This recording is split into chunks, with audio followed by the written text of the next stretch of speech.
అదే RTV app వార్తల్ని క్షణాల్లో చదివే అవకాశం ఉంటుంది. ఒక న్యూస్ పేపర్, ఒక టెలివిజన్ ఛానల్ మీ చేతుల్లో ఎప్పుడూ ఉంటాయి. లక్ష ఉద్యోగాలు ఇస్తామని, నిరుద్యోగులకు 3,000 వృత్తి ఇస్తామని చెప్పి, అదేవిధంగా 10 సంవత్సరాల పరిపాలన వాళ్ళు చేసిన పాపానికి ప్రజలు మొదలుపెట్టే ఈ కాంగ్రెస్ ప్రభుత్వం ఎలక్షన్లో ఏం చెప్పింది, వాళ్ళు 1,00,000 ఉద్యోగాలు చేయలేదు, సంవత్సరంలో మేము 2 లక్షల ఉద్యోగాలు, దాంతో పాటు 4,000 రూపాయల నిరుద్యోగ వృత్తి అని చెప్పింది.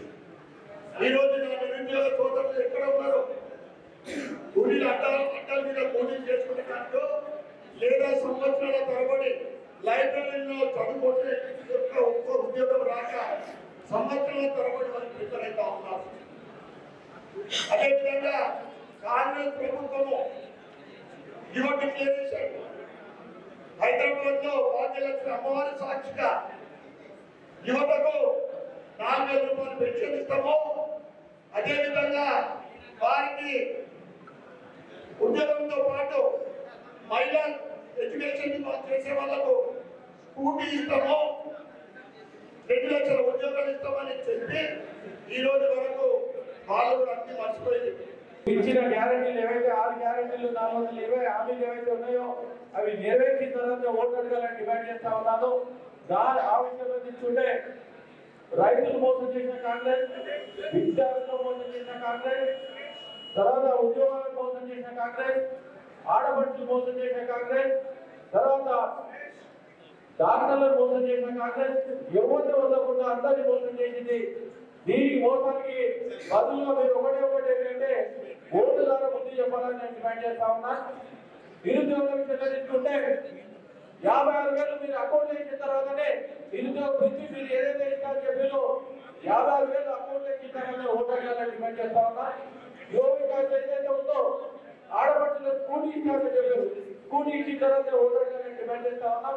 ఇంకొకటి ఏంటంటే యువ వికాస్ ఏదైతే పెట్టినో ఆడపడుచులకు స్కూటీ ల్యాప్టాప్ ఇస్తాను, ఇచ్చిన తర్వాత ఓటు అడగాలని డిమాండ్ చేస్తా ఉన్నా. ముఖ్యమంత్రి గారు ఏమన్నారంటే మండలంలో ఇంటర్నేషనల్ స్కూల్ కడతారని చెప్పారు. ఎక్కడైతే ఇంటర్నేషనల్ స్కూల్ ఏ మండలం అయితే కట్టిరో ఆ ఓట్లు మాకు వద్దు. ఎక్కడైతే కట్టలేదో ఆ మండల ఓట్లు మీరు బీజేపీకి వేసి మన బుద్ధి చెప్పాలని తెలియజేస్తా ఉన్నా. అదేవిధంగా బీసీలో మోసం చేసినప్పుడు అది కాంగ్రెస్ పార్టీ బీసీలో ఎంత మోసం చేసినా మీరు చూసారు మొన్న. ఇంకొకటి అయితే సర్వే పేరులో కమిషన్ తీసుకున్న కోసానికి కమిషన్ తినే కాంగ్రెస్ పార్టీ. అదేవిధంగా ఈ కాంగ్రెస్ అభ్యర్థి ఎవరైతే ఉన్నారో ఆయన ఒకటే నేను డిమాండ్ చేస్తా ఉన్నా, బీసీ రియంబర్స్మెంట్ అమౌంట్ ఏదైతే ఉందో బీసీ రియంబర్స్మెంట్ అమౌంట్ ఇచ్చిన తర్వాత ఓటు అడిగితో పబ్లిక్ లో పోవాలని నేను డిమాండ్ చేస్తా ఉన్నాను. అదేవిధంగా మొన్న భారతీయ జనతా పార్టీ బడ్జెట్ లో అందరికి వెసులుబాటుతో సంఖ్య 12,75,000 ఇన్కమ్ ట్యాక్స్ రిలీఫ్ ఇచ్చి ప్రతి ఒక్కరికి ఎంప్లాయీకైనా, తర్వాత అడ్వకేట్స్ కైనా, తర్వాత డాక్టర్స్ కైనా, తర్వాత ఏంటంటే రైతులకైనా, చిన్న వ్యాపారస్తులైనా, స్మాల్ స్కేల్ ఇండస్ట్రీ అయినా ప్రతి ఒక్కరికి ఈ బడ్జెట్ లో 1,00,000 నుంచి 1,50,000 రూపాయలు బెనిఫిట్ జరుగుతూ ఉన్నది. నిజామాబాద్ లో చరిత్ర సృష్టించినటువంటి చరిత్రకారులు ఆనాడు మరి ముఖ్యమంత్రి కూతుర్ని ఓడించి చరిత్ర పుటలో నిలిచినటువంటి నిజామాబాద్ ఓటర్లు, విద్యావంతులు, పట్టభద్రులు, నిరుద్యోగ యువత, విద్యార్థులు, అధ్యాపకులు, ఉద్యోగులు, ఉపాధ్యాయులు, పదవి విరమణ చేసినటువంటి ఉద్యోగ ఉపాధ్యాయ వర్గం మరొకసారి నిజామాబాద్ లో 2 అభ్యర్థులను డాక్టర్ అంజిరెడ్డి గారిని, కొబ్బరి గారిని గెలిపించి మరొకసారి మీరందరూ కూడా చరిత్ర పుటల్లో నిలుస్తారని సంపూర్ణ విశ్వాసం. ఉత్తర తెలంగాణ ఇవాళ బీజేపీకి ఒక కంచుకొట్టగా మారిందంటే ఈ ప్రాంత ప్రజలు రాజకీయ చైతన్యం ఉన్నటువంటి ఈ ప్రజలు తెలంగాణ రాజకీయ రూపురేఖలే మార్చేశారు. ఇక్కడ మా ఎంపీలను గెలిపించారు, 3 ఎంపీలను, అదే రకంగా 4 ఎమ్మెల్యేలను గెలిపించారు. ఈ ఇద్దరిని కనుక నిజామాబాద్ యొక్క పట్టభద్రులు టీచర్స్ గెలిపించినట్లయితే తెలంగాణ రాజకీయ ముఖ చిత్రమే మారిపోతుందని చెప్పి పూర్తి భరోసా మీకు కల్పిస్తా ఉంది. ఈ ఎన్నిక ఈ ఇద్దరి గెలుపు వల్ల బీజేపీ రాష్ట్రంలో అధికారులకు వచ్చేది కాదు, లేదా రేవంత్ రెడ్డి ప్రభుత్వము ఈ ఇద్దరు గెలుపు వల్ల పడిపోయింది కాదు.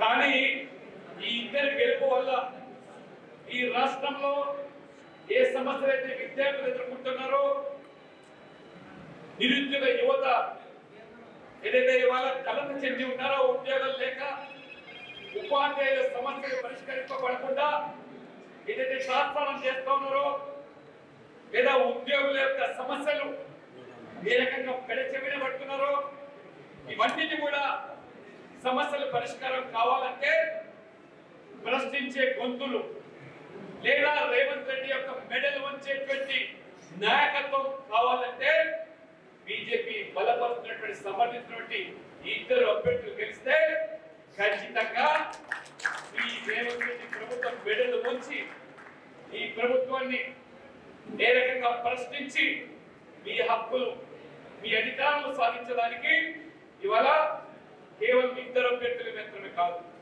నిజామాబాద్ పార్లమెంట్ సభ్యుడిగా అరవింద్ గారు, నాగేష్ గారు ఎమ్మెల్యేలతో పాటు కేంద్రంలో నరేంద్ర మోడీ సైతం కూడా మీకు అండగా ఉంటారని చెప్పి ఒక భరోసా. ఈరోజు విద్యార్థులు గత కొన్ని సంవత్సరాలుగా ఉన్నత చదువు కోసము తల్లిదండ్రులు కష్టపడి మరి ఈరోజు పట్టణాలకు లేదా ఇవాళ గ్రామీణ ప్రాంతం నుంచి తల్లిదండ్రులు తమకున్నటువంటి ఆస్తులను ఎకరా 2 ఎకరాల పొలం భూమి అమ్ముకొని మా బిడ్డల ప్రయోజకులు కావాలని చెప్పి వీటి నిజామాబాద్ కు, హైదరాబాద్ కు, కరీంనగర్ పంపించి చదువు కోసం డబ్బు ఖర్చు పెడతా ఉంటే ఇవాళ అర్థాంతరంగా ఈ ప్రభుత్వము ఆ విద్యార్థుల ఫీ రీయింబర్స్మెంట్ ఏ రకంగా నాచుతూ 8,000 కోట్ల రూపాయలు బకాయి పడితే దాదాపు 50 లక్షల మంది విద్యార్థుల భవిష్యత్తు ఇవాళ అర్థాంతరంగా నిలిచిపోయేటువంటి పరిస్థితి ఆనాడు కేసీఆర్ కల్పిస్తే తప్పుదనమ్మా అని చెప్పి రేవంత్ రెడ్డి గారు ఎన్నికల ముందు కాంగ్రెస్ పార్టీకి ఓటేసి గెలిపిస్తే ఈ ఫీ రీయింబర్స్మెంట్ మీద ఉన్న బకాయిని కూడా చెల్లిస్తానని చెప్పి మాట ఇచ్చి మాట తప్పినటువంటి రేవంత్ రెడ్డి గారికి వాళ్ళ బుద్ధి చెప్పాలంటే విద్యార్థులందరూ కూడా ఇవ్వాలి. ఏ రకంగా 50 లక్షల మంది విద్యార్థులు వాళ్ళ పరీక్షలు రాసే పరిస్థితి లేదు. విద్యా సంస్థల యజమానులేమో మాకు ఫీజు చెల్లించకపోతే మేము మా యొక్క మళ్ళీ స్టాఫ్ కానీ, టీచర్స్ కానీ, లెక్చరర్స్ కానీ జీతాలు ఇవ్వలేని పరిస్థితి, విద్యా సంస్థలు మూతపడే పరిస్థితి వస్తాం. కాబట్టి ఆ రకంగా యాజమాన్యాలు ఫీజు కోసం ఒత్తిడి చేస్తూ ఉంటే, ఆర్థిక ఇవ్వలేకపోతూ ఉంటే ఇప్పటి వరకు అనేక మంది విద్యార్థులు ఆత్మహత్య చేసుకునే బాధ్యత. ఈ ఆత్మహత్యలు చేసుకున్నది ఇది రేవంత్ రెడ్డి గారి ప్రభుత్వం హత్యలే తప్పితే ఉజ్వల భవిష్యత్తు విద్యార్థుల యొక్క బుద్ధి పాలు చేసినటువంటి ఈ రేవంత్ రెడ్డి ప్రభుత్వానికి బుద్ధి చెప్పాల్సి వస్తుంది. విద్యా సంస్థలు మూతపడుతున్నాయి, యాజమాన్యాలేమో దిక్కుతోచని పరిస్థితి, విద్యార్థులేమో చదువుకు దోచుకోకుండా ఫీజు పడుతుంది. నిరుద్యోగ యువత చదువుకొని కష్టపడి డిగ్రీలు పొంది మరి కళ్ళ పొత్తులు పెట్టుకొని నోటిఫికేషన్ల కోసం ఎదురు చూస్తూ ఉంటే ఆనాడు కేసీఆర్ మోసం చేశాడు. బీఆర్ఎస్ నిరుద్యోగ యువతను పొట్ట కొట్టిందని చెప్పి ఈ రేవంత్ రెడ్డి గారు రాహుల్ గాంధీని తీసుకొచ్చి అశోక్ నగర్ లో నేనుండే ప్రాంతంలో ఆ కోచింగ్ సెంటర్స్ లో ఏ రకంగా ఒక గదిలో 10 మంది విద్యార్థులు చదువుకొని మరి వంట చేసే సమయం లేకుండా కూడా తల్లిదండ్రులు అమ్మినటువంటి ఆస్తులు ఎకరా 2 ఎకరాల పొలం అమ్ముకొని లక్షలు చెల్లించి కోచింగ్ తీసుకుంటా ఉంటే సంవత్సరాలు గడుస్తూ ఉన్నాయి. నేను చూస్తా ఉన్నాను ఉండే ప్రాంతంలో ఏ ఏ కోచింగ్ సెంటర్ కూడా 2 లక్షలు, 3 లక్షలు, 5 లక్షలు.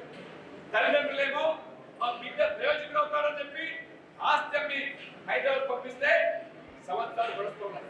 ఈ రాహుల్ గాంధీ ఏం చెప్పాడు? కేసీఆర్ మోసం చేశాడు. నిరుద్యోగ యువతను లక్షల సంఖ్యలో యువతను ఆదుకోవడానికి మేమున్నాము, ఓటేయండి చెప్పాడు.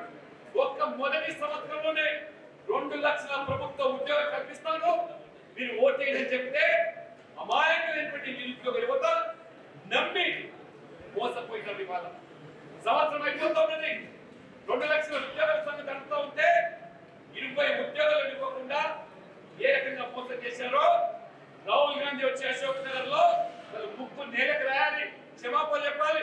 నిరుద్యోగ యువత ఈ ఎన్నికలు తిరగబడి రేవంత్ రెడ్డి గారికి బుద్ధి చెప్పకపోతే ఈ రోజు నోటిఫికేషన్ లేవు, ఉద్యోగాలు లేవు. మెగా డిఎస్సీ నువ్వు ప్రభుత్వ పాఠశాలలో టీచర్ల కొత్త ఉన్నది, మేము వస్తే మామూలు డిఎస్సీ కాదు మెగా డిఎస్సీ 50,000 60,000తో ఒక్కసారి భర్తీ చేస్తామని చెప్పాడు. ఇవాళ ప్రభుత్వ పాఠశాలలు టీచర్ల కొరతతో ఇవాళ విద్యార్థులు లేక రేషనలైజేషన్ పేరు మీద ఈ ప్రభుత్వ పాఠశాలలు మూతపడుతుంది. వందల సంఖ్యలో ఇవాళ ప్రభుత్వ పాఠశాలలు మూతపడుతూ ఉన్నాయి. ఇవాళ విద్యా వాలంటీర్ల వ్యవస్థను ఎత్తివేశారు.